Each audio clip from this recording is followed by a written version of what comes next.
All right. Hello, I'm here with Lauren P. Dodge, and I'm so excited to discuss all the awesome things that Lauren has been up to and all the amazing support that she has been offering Campaign for Southern Equality, but most notably Southern Equality Studios with this amazing effort to do an auction and raffle that would benefit this 2022 special grant round that we have for LGBTQ Southern creatives that will be launching in January of 2022. And I so want to say thank you. A tremendous thank you to you, Lauren, for starting up this great idea, this great project, because there's been just so many amazing artists who have like come out of nowhere like, yeah, I want to contribute my art to help with this auction. So I'm excited to have this conversation with you and just kind of showcase some of the awesome things that you've been up to and how you got here and yeah, I'm just wondering if you can tell us a little bit about yourself, and I'm really curious about your art journey. Yeah, well, Liz, first of all, I want to say it's such an honor. I have had such a fantastic time getting to know you guys over the past couple months and dipping in to those the queer artist meetups. The people that I've been meeting are so genuine and kind and fascinating and are doing the most incredible things. And so the honor really is all mine to be able to be a part of this. So thank you very much for bringing me into the fold. I've been having so much fun. Yeah, Absolutely, yeah, arms wide open, come on in. yeah. Okay, so my art journey, my goodness. So when I think about when I was younger, when I had a really not the best experience with a seventh grade art teacher who said I was awful and I would never be an artist. And I think a lot of people have, I think a lot of people have, you know, histories that are a little bit like that, where I've met a lot of artists who are very, insecure, and it's um, when you finally allow yourself to call yourself, the big artist with a big A. I think I have a very similar journey to a lot of people. And so when I really started doing it was when I was in university. I was studying set design at TCU, and I had this incredible mentor there. And I think that's where it really starts with, right? A mentor that kind of takes you in and shows you in ways that really connect with how you can see like doing it. And her name was Nancy McCauley, and she was incredible. So she was teaching me like just the basics that I had really never put it in the ways that she had shown me, and it felt like something just unlocked. So it's through set design. I wanted to be a set designer and a stage manager, and that ended up not happening. It was around like 2008 when I had graduated, when we had the big recession, right? So like such a scary idea to be like a working artist during that time. So I actually transitioned into being I'm a product designer now. So I work with a company called Stitch Fix, and I absolutely adore them. And so I'm solving a lot of problems and helping people just feel good about themselves is what my goal is. So my art journey is I've found myself most recently finding so much joy, like in meeting my husband, who has unlocked a part of myself that I feel is like I'm able to kind of overflow and be creative. A career that I really, really love. And I'm living in San Francisco, which is a city that I absolutely adore. And I feel like only just recently I've really tapped into a part of my creative self that I've known has been there, but has completely unlocked, and it's been so fun. And it's in the way of miniatures, And I think there's a lot of connection between set design and thinking about, the space, and a lot of experience design, like what I'm doing right now with product design. But I've always really loved like Disneyland and like the line experiences of like when you're standing in line for hours at a time, how can you inspire and get people excited about this experience that they're going to have. And so all of that rolled into one. I've been exploring little worlds in miniature that I'm pulling from like literature I really like. Most of it is literature because it's Southern Gothic, Dollhouse right now. Films I really adore, and I've really given myself, um, what would you call it, like just focus on tuning into like some real issues that I want to explore through my art right now, particularly through the South. So coming from the South, I have my own experiences with it, and it's, you know, it's evolving and changing. But I'm trying to create a conversation with folks to figure out how we can make things better through the Southern Gothic lens. Yeah. So, so speaking of topics, what are some specific topics that you're interested in exploring with your work? Yeah. So I'm finding like when I've really sat down with myself and I'm looking at this dollhouse and I'm thinking of the dollhouse as like a medium of like, how can I tap into Southern Gothic? I'm seeing the dichotomy between like freedom and entrapment, um, very much through, I think, like the lens of women. You know, a dollhouse as a medium is like, when you think about it, like little girls play with doll houses, right? Like they play house and all of that. There is liberation in the domestic space, but there's also like oppression in the domestic space. So that's something I'm really interested in exploring. And there's a lot of those themes are riddled throughout Southern Gothic. I'm also interested in like the concept of the oppressed and the oppressor, and exploring like what is my position in that, you know, where do I fit in that space, and then how can I be, you know, an ally, and looking at what we've done in the past, and, you know, paying my retributions in some ways to lifting others up through some of the work that I'm doing. So there's a lot of that, and queer identity is another one, right? And especially in Southern Gothic and in the South, you know, that we're still experiencing a lot of I really just want people to be able to feel like they can be their authentic selves. It's so beautiful. And in any way that I can be a part of lifting others up, I'm really hoping to do that. I'm a bi woman from Texas, and I grew up, like, I was in high school, middle school in the 90s, and it wasn't as easy as it is today, right? To really connect with that part of yourself. And only, you know, in the past couple of years have I felt truly comfortable with expressing that part of myself and connecting with that part of myself. And I really love to see the newer generations coming up and being able to do so more effortlessly. But there's still a lot of elder millennials, I guess, that I've been connecting with that are kind of in the same boat that I am, that we're dusting that side of ourselves off and really trying to reconnect with it. So yeah. Mm, that's awesome. And when I hear what you're saying, I'm also curious as to like what what has inspired you. You were mentioning like movies and books that Yeah. have helped to kind of shape your lens for the Southern Gothic dollhouses, and also like what other things have come out to you to give you a little bit more of a push to examine all the different ways of the oppressed and the oppressor and that duality. Yeah, it's a tough subject, and like how I'm doing it too is very publicly. And I like, even chatting with you and being recorded, I'm so shy, right? Like I'm like, look at my work, don't look at me, look at my work. Mm-hmm. And so when you know, I decided I wanted to jump in, I wanted to be vulnerable. Like, I have a lot that I still need to learn. And I feel like, you know, so many people do as well. So I'm hoping they can come with me along that journey.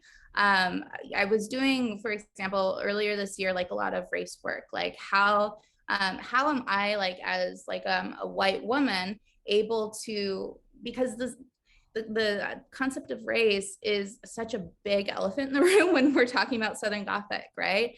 And how am I going to be able to bring that like representation into the work that I'm doing? Do I want to like the idea of Gothic. Do I want to show the pain and the struggle, or do I, should I be focusing more on the is again the freedom and entrapment? Like, which one should I really, and what's my lane?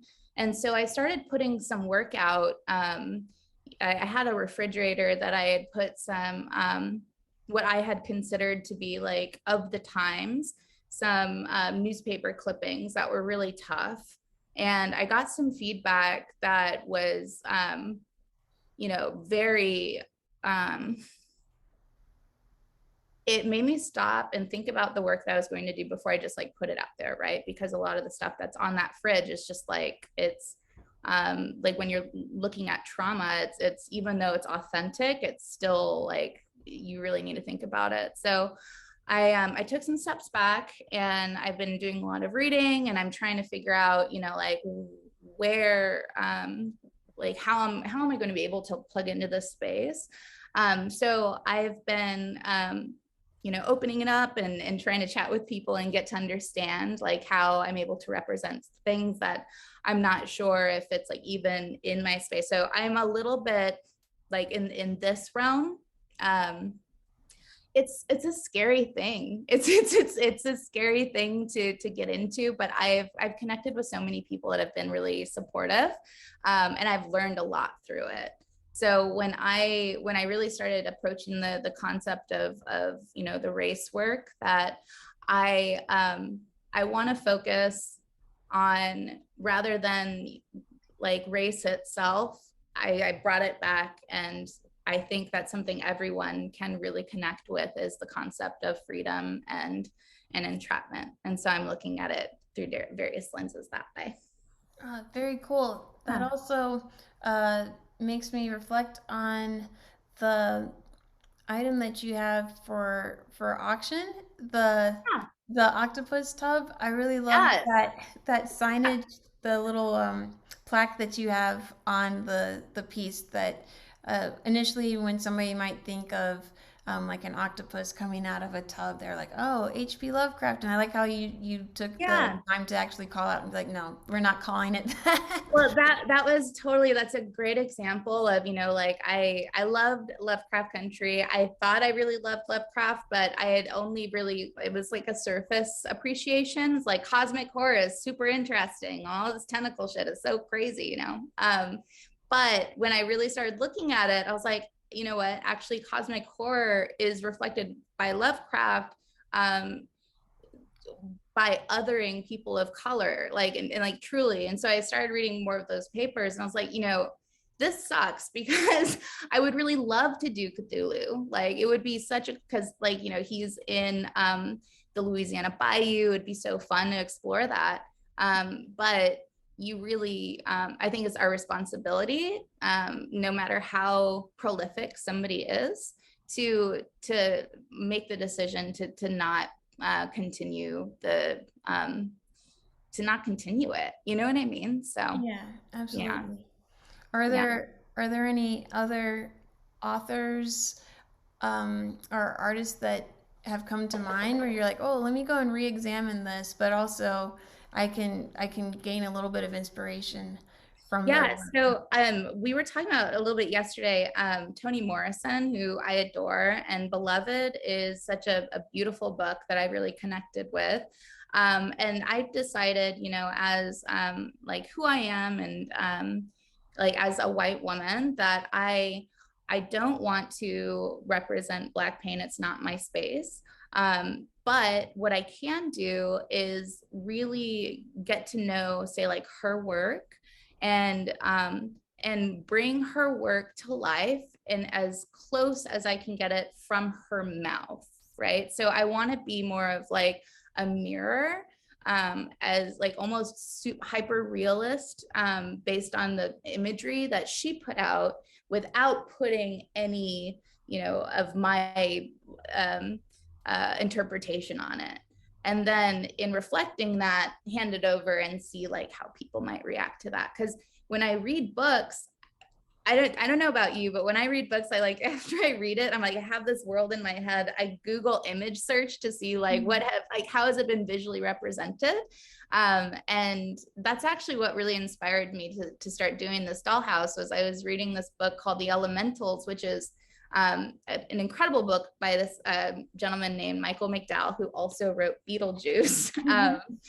And it's so niche that, and there's no movies around it or anything, that I just really wanted to see like this house buried in the sand dune that he like talks about, but I couldn't ever find it. So I was like, I should be I can do that. I can maybe like visualize that. So that's kind of the direction I'm going. I really like the idea of taking these books and making them real, so we can like look at it and examine it.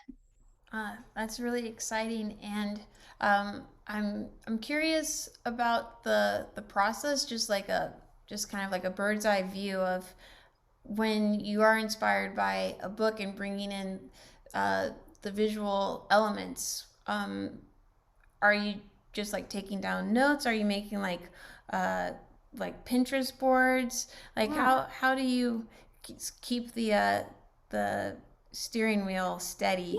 Yeah, like yeah, my bowling guards in.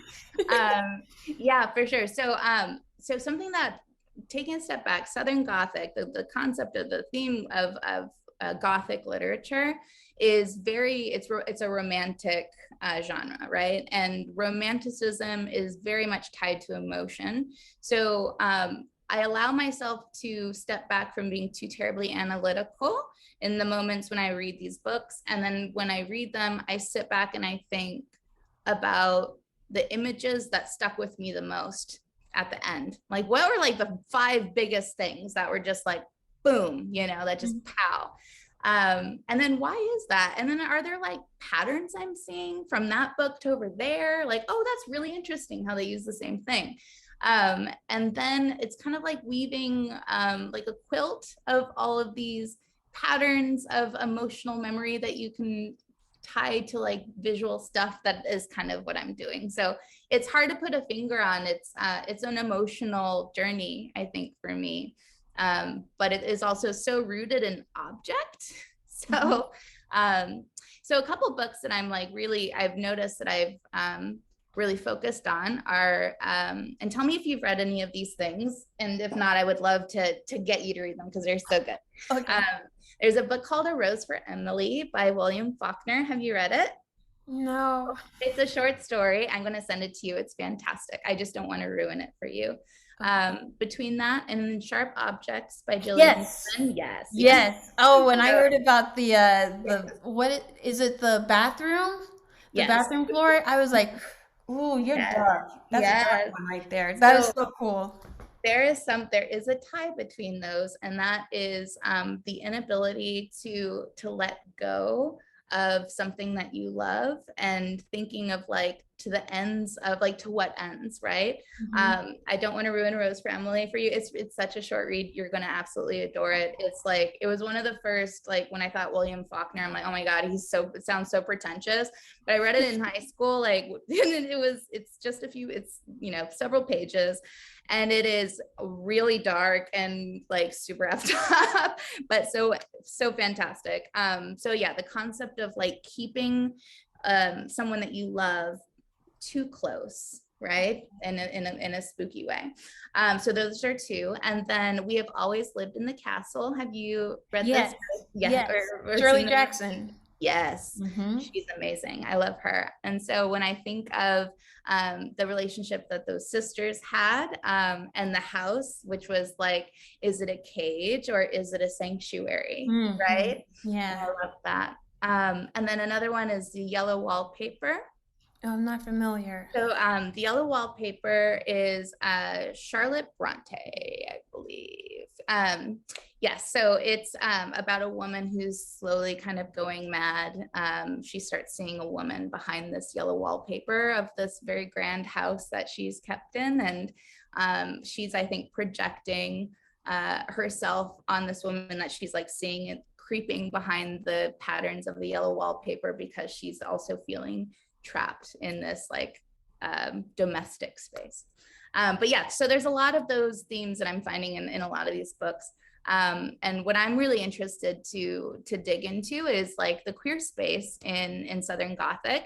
I know there is a lot, and I haven't yet gotten to read these books that so many people have told me about. So I need to take a moment from making, right? It's like a balance of like you make and then you have to like kind of soak in and then you make. So that's what I'm doing this month.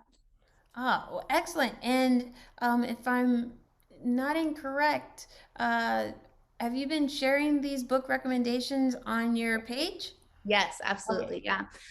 So I have in the link in my bio on my Instagram, I have like I guess I keep them in my Amazon wish lists, but I have um, like new American Gothic, which is like Southern, but also the rest of America. I have the classics in there, and then I have a bunch of spooky stuff that people share with me. So, and then I have one that's specifically LGBTQ Gothic. So there's a lot. There's a lot. I just need the time to read it all. Yes, yes, I definitely know that feeling. If I Yeah. feel as though like the best times that I'm able to give myself that space is doing long road trips. So, did you drive to your little abode? Oh, so everyone listening, I'm in Cape Cod right now. So we did that last year. My husband is such an angel and he was the one who drove us, but I think he got PTSD from that drive. It was so long. It's like from one end to the other. So we took a plane this time. Okay, Yeah. that's Yeah. still like a couple of chapters you can listen to, or a Yeah. couple of chapters you can read, especially in the plane. So that's wonderful. But Yeah. yeah, it's like I have to be forced to be away from my studio in Yeah. order to actually read I, and enjoy it I and have take it to all admit, in. Mexican Gothic is number one on my list. I've heard so many great things about this book. Mexican Gothic, and then Where the Crawdads Sing is another Oh one. yeah, Have you read yeah. it? My wife, she just finished reading it and she loved it, and she was reading a little bit of it to me. So I know how it ends, Nice. but I am really excited to get into it and find out some more details that we're missing. But Yeah. it seemed really, really lovely and Oh, amazing. good. But yeah, I know It how it was so ends, and cool that that woman who wrote it, I'm so bad with names. So what was her name? Delia Owens. She was, I think, like a zoologist or like a biologist or something like that. And so how she describes the bayou and like I guess and maybe not the Everglades, but like the southern swamp areas is really beautiful and very scientifically accurate. yeah, yeah. That's kind of So, the character's claim to fame, right? They're like, wow, how does she yeah, know all this? yeah. I don't want to say too much on the book, but yes, okay. Maybe we'll. Did you start that book yet? I did. I'm a few chapters in, but Okay, that maybe I is can catch up with my you. list. Yeah. Okay, all right, okay, excellent. And since it's almost 9 o'clock, and I'll do a little bit of editing, by the way. Yeah, Um, yeah. Great. I'm uh, sorry. I'm such a chatterbox. I'm like blah blah blah. So oh no, that's okay. I just might edit out the where at the Cape Cod and whatnot. But okay, so I wanted to have a moment to discuss. Could you tell us a little bit about what exactly you're auctioning and raffling, and also yeah. um, uh, later tell us about the cool drawing that you'll be doing. Wait, it's not a drawing; it's a scary story contest. Ooh, yes, scary story contest. Okay, all right. Yes, absolutely. I'll tell you all about it. Okay, so raffle auction, scary story contest. Lots going on during this month of spooky October. So I'm raffling and auctioning two art tubs. And how this started, I know it's like art tubs. Like, what are these things? They're essentially like little vignettes that are based around a little brass tub and thinking through what kind of spooky thing can fit into a tub, what world can you create from that. So one of them I'm calling the swamp tub, very generally the swamp tub. When I think about the fictional woman that is living in my house, it's a patchwork of all of these different traits from all these books. I think of her having oh, another one is Edgar Allan Poe's The Telltale Heart, which I like to take through a Southern Gothic lens. So this woman has drowned her daughter, trying to keep her in like, trying to keep her, she killed her. And with very botched Bayou magic, she's trapping her daughter's spirit within the house, and so her daughter is uh, kind of haunting her in a very like anxious way. Like she sees her in the mirror, like she sees um, wet footprints through the house, and then in some instances she'll come into the bathroom and she's like in the swamp, and she's haunting her, but it's her guilt really of it all. Is the magic real? Who knows? It's really her guilt. So this vignette, sorry, I'm such a long-winded person, but this vignette that I'm raffling is this very special, important moment that I've created into the swamp bath. The auction is for the Octotub, which is the Lovecraftian thing that we were just talking about earlier. So an octopus that was going to be Cthulhu, but Lovecraft is a racist twat. So it's I was wondering, could you tell us a little bit about the scary story contest? Yes, so I am a huge fan of the podcast Spooked. If you haven't heard of it, you should absolutely listen to it. It's so good. Spooked, and then also Jezebel has a listener submitted like scary story, like true scary story thing. I can't get enough of true scary stories. I love hearing them, and so I've asked all of my online friends if they can share theirs with me. And so they've been sharing. We have about 85 spooky true stories that range from paranormal to like just creepy stuff that has happened to them to urban legends in small local towns. And I am posting about 15 to 20 of them every day through this week. And then on October 30th, when we announce the winners of the auction and the raffle, I will afterward, I'm going to have a fireside reading of my top 10 favorite. And I'm really excited about it. I just bought all of this, Halloween stuff from Spirit, so I can like make my fireside look spooky and we can all hang out and listen to scary stories. So I will be announcing 4 winners from that, and I'm partnering with a couple artists who are just incredible. Blake Gore does very, very tiny, like I'm talking tiny, tiny illustrations. So he's offering to do a commission for a winner, and also a print of my dollhouse, and I'm going to write a tiny little poem on the back. And then my other friend from Oh Stuff in Hell, she makes she ethically stuffs tiny mice to do very funny, silly things. And so we're partnering on a little vignette where a mouse is going to read the favorite book of another winner. So someone had submitted of Mice and Men as their favorite book, and I kind of love the idea of a mouse reading of Mice and Men. So so I'm excited about it. Lots of stuff going on. Oh, that's fantastic. And can you tell us when that will be happening? Yes, so the raffle is still going on, and so is the auction. So if you go to my Instagram, the auction, just find the Octotub if it's something that you fancy, and put in your bid. And we're going to announce the winner on the 30th, this Saturday around 8 p.m. Eastern Standard Time. And the raffle is also still going on. You can access it by the link in my bio. $5 will get you 1 raffle ticket. And everything goes to Southern Equality. And I'm so excited that how much we've already raised, and we are so hopeful to raise even just a little bit more. So on that note, I would love to hear about the grant that you guys are putting together and the vision that you have for that with all of the money that we're raising.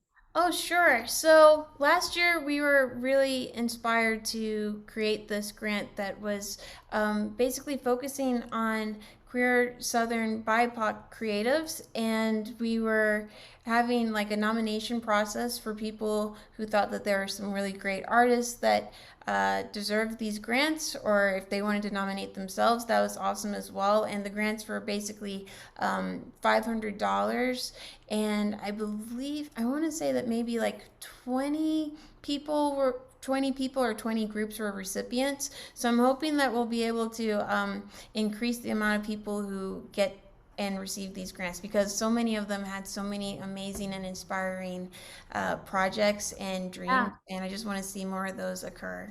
That's so great. How are we able to follow along like some of the artists that might be able that will be winning and can do the art that they want to produce? Oh, excellent. So, if you want to see some of the artists that have already received the grants from last year, you can go to southernequality.org and just click on Southern Equality Studios, like under the Our Work page, and you can see a I think we have a blog post about that, and it lists all the different artists. But also, we'll have something similar to that, as well as like an email that goes out to everybody for the recipients of the grants. So thanks for that question. I love it. I love it. Also, I have one more question for you. I would love for you to tell me more about just Southern Equality Studios and how you are connected with all of the queer artists within the Southern area of the U.S. and how you support artists very generally. Oh, sure. So I am the director of Southern Equality Studios, and basically it started off with this artist in residence program that Al Murray and I were a part of, and that was, I believe, in the beginning of 2019, and uh, initially the thought was like, oh, we want to collaborate with Southern queer artists, but we don't know that many, and we're in Asheville, which is kind of like a gay mecca in the South. So we were thinking this is kind of embarrassing, and then we just kind of started asking around, like, do you know of any queer artists in the area? And so we did this portrait series and this awesome metal kinetic sculpture work that Al did, and I did the portrait series. And through that, we were like, well, we still want to keep growing our knowledge and our network of queer artists. And so we just kept connecting with more and more people in Asheville at this gallery called Revolve. And after the pandemic started, we were like, well, we still need to make more of a network because people are feeling isolated. And so we started hosting virtual queer artist meetups. And after a while, we were like figuring out, oh, maybe we should go make an Instagram page. Maybe we should go and like share some of the needs and dreams and wishes that people have who are a part of the South, who are creatives, like tips on business and where their grants, and like maybe tips on writing grants, and also like, do you want to share some of the work that you've been doing and like get critiques on that? We call them queertiques. And Yeah. so we've just been branching out that way, and then monthly we have one person, at least one person, present a topic that they're interested in. And we like to do workshops as well, from doing grant writing to like how to do stop motion animation. So it's just kind of a gamut of things that we try to provide, and also do like exhibitions and public art as well, to get people excited about the queer creative space that we're trying to get a bigger stamp on in the I South. love it. I love what you guys are doing. And honestly, like as someone who is still kind of relatively new to like a more professional art space, I so appreciate watching how you lift everyone up in this space to connecting them with grants to helping them figure out how to do exhibitions. All these things are not easy to navigate, and they're not or organically just known. So I really love that you guys do that. I'm learning a lot. I'm learning a lot from you actually over the last couple months. So Well, thank you. well, thank Yeah. you. We're gonna keep trying to bring out opportunities and resources for people. And I had this great idea introduced to me from Lydia C in regards to like, why don't we make a zine of like resources that people can tap into? So that's definitely a big dream and project that I'm excited to get started on for 2022. And yeah, just trying to make a compilation of like questions that people are not even aware to ask, and see how that goes. I love So it. Well, I know so many of my friends who will be watching this are so interested to know how they can also plug in and help support. And so I'm going to recommend that they go check out your Instagram page and reach out to you. And if you want to come out and hang out with us during these Tuesday queer artist meetups, and if you're interested, please do join. If there's anything else you'd like to tell them, I would love to hear it. Oh, sure. Basically, the more the merrier. And yes, please check out southernequality.org and check out all the different amazing programs that my team members and I are a part of, because we have work that's like based on community health, legal equality. Also, Southern Equality Fund, they are basically like the main program that helps with distributing all these amazing grants that go to different. Different categories like creatives and health practitioners and just COVID emergency grants. So yeah, we have some really cool things that are going on aside from Southern Equality Studios. So I'm really excited for people to learn more about this. And thank you for expanding this platform, and once again for being a part of this auction and raffle effort, and just gaining even more excitement for artists to connect with us. It's been It's great. my absolute pleasure, Liz. You guys are absolute angels, and I've really loved working with you. Well, thank you so much.